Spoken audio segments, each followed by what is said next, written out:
Thank you. It's great to be able to be here, and I'm very appreciative to the work that Patrick and his team, Eli and others have done under the direction of Bob Work and a very able team at the Center for New American Security.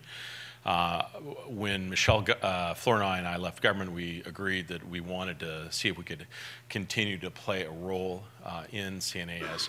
One of the things that I'm most excited about is to see the continuing work that Patrick and his team has done with Asia. None more important than the set of conversations and engagements that we've been able to have with Japanese friends going forward.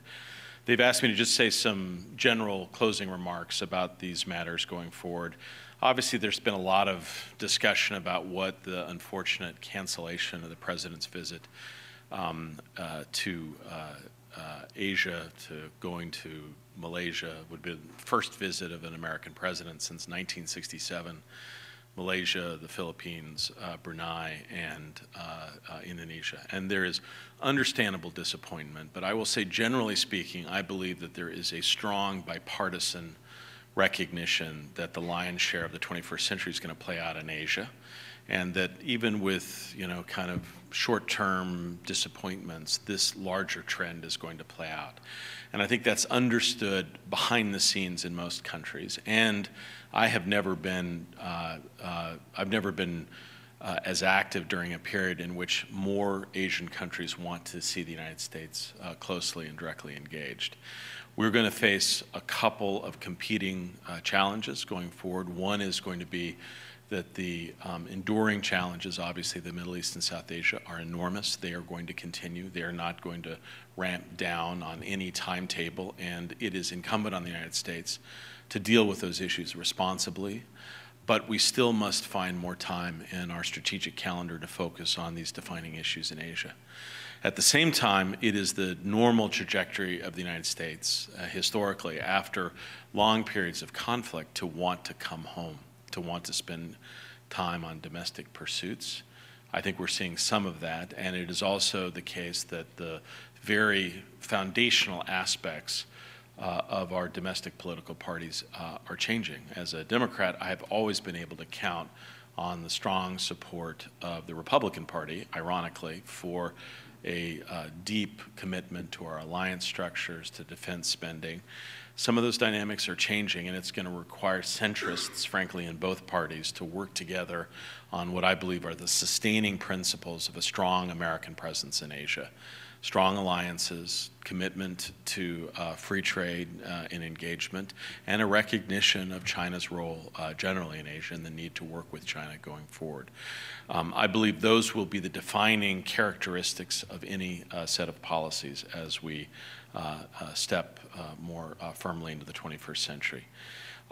Specifically on Japan, I remember my colleague Rusty Deming is here. Once when I worked with him, he told me something that I always think about, is that Japan sometimes doesn't appear like it's changing, but it will go through long periods of relative stability marked by periods of dramatic change. And we are living through one of those periods right now, that Japan is changing rapidly, fundamentally, politically, psychologically. It is my, and I think others' view around this room, that I think it is incumbent on the United States to work closely with Japan during this period.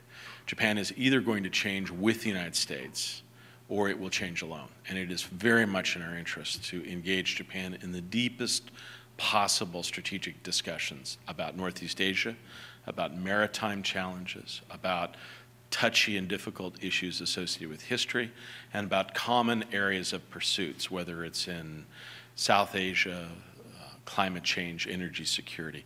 There's a very broad agenda out there for both of us, and that we need to work together. It is also the case on the security side. I believe Japan is involved right now in a fundamental project to do two things.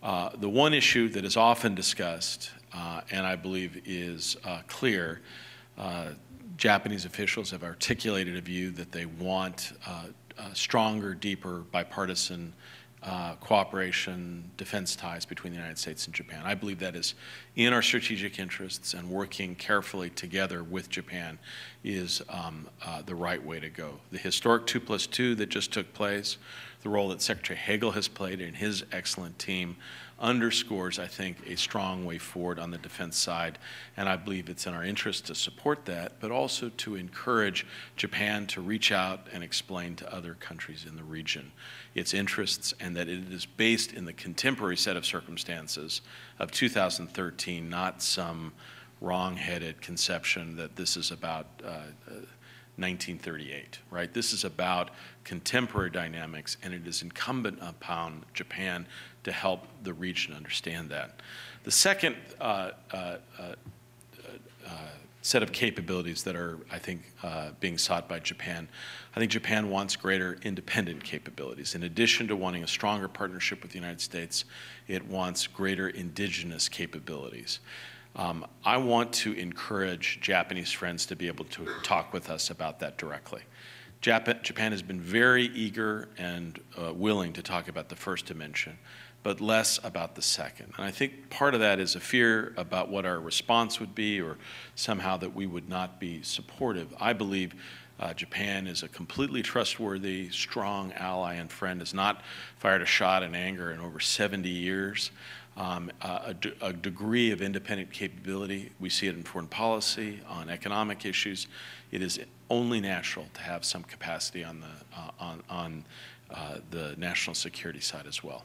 It is also the case that the process of building trust and confidence between the United States and Japan is a constant effort. It's not something that can ever be laid to the side. It requires urgent, constant attention.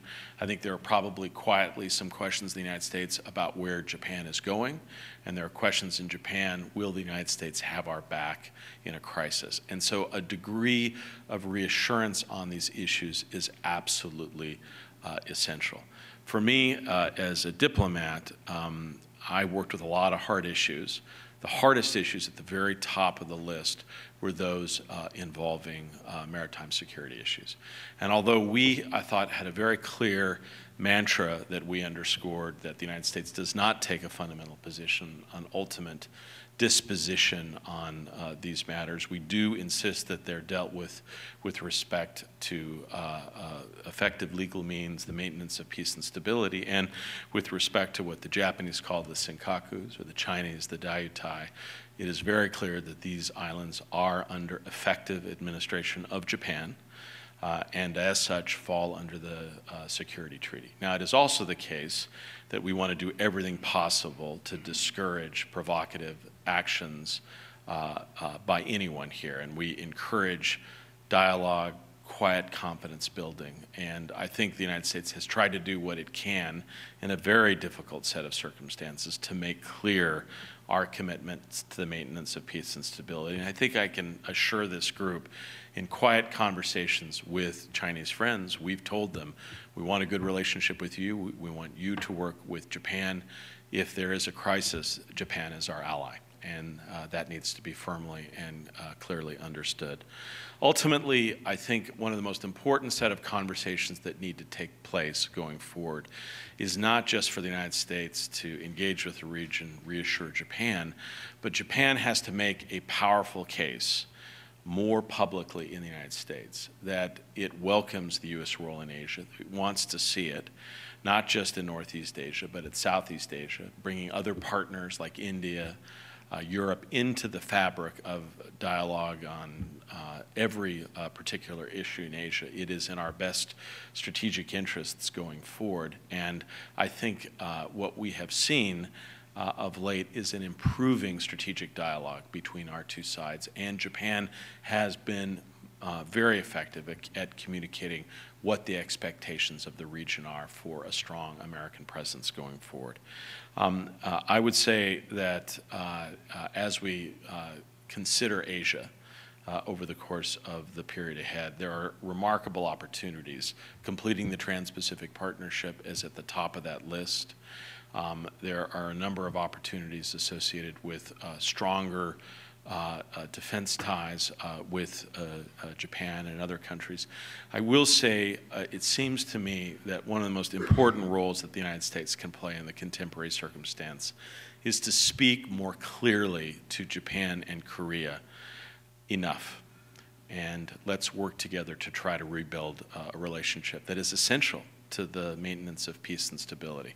The relationship between Japan and Korea is at the cockpit, the center of Northeast Asian economic transformation, which is at the center, ergo, of the global economic circumstance. We cannot afford to see a continuing spiraling down of a relationship that is central to much of what all of us are seeking to accomplish. I'm not suggesting I have any particular way forward, but I will say we've had other periods in the past of downturn, which we've been able to recover from.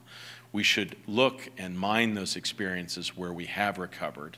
What are the essential features of how that was accomplished, and apply some of those lessons in the current environment today. You will find the common features often were the significance of private diplomacy, the role of outside actors, and here I think the United States can play a larger role, stating clearly what our expectations are, like what Secretary Hagel did when he was in Asia last week. And there's also a case for getting political leadership to focus on a larger set of issues in which countries are more aligned. The problem here is that this is the hardest possible issue for diplomats, right?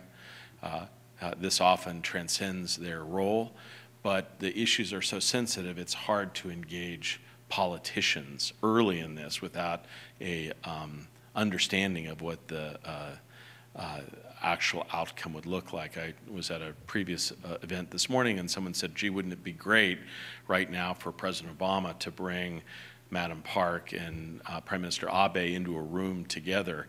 You know, one of the things you learn as a mid-level mid-level bureaucrat is that you don't subject your political leaders to circumstances that you have no idea how they would play out, right? So it's extremely important that we take these private steps in the current environment, as difficult as that they are, and for the United States to speak much more clearly and publicly about our interests in a form of rapprochement going forward. Patrick, thank you very much. Thanks to CNAS for putting this on, and very much appreciate also the previous panel, all the friends of the U.S.-Japan Alliance and strong American engagement in Asia. Thank you very much, Dr. Campbell. Thank you.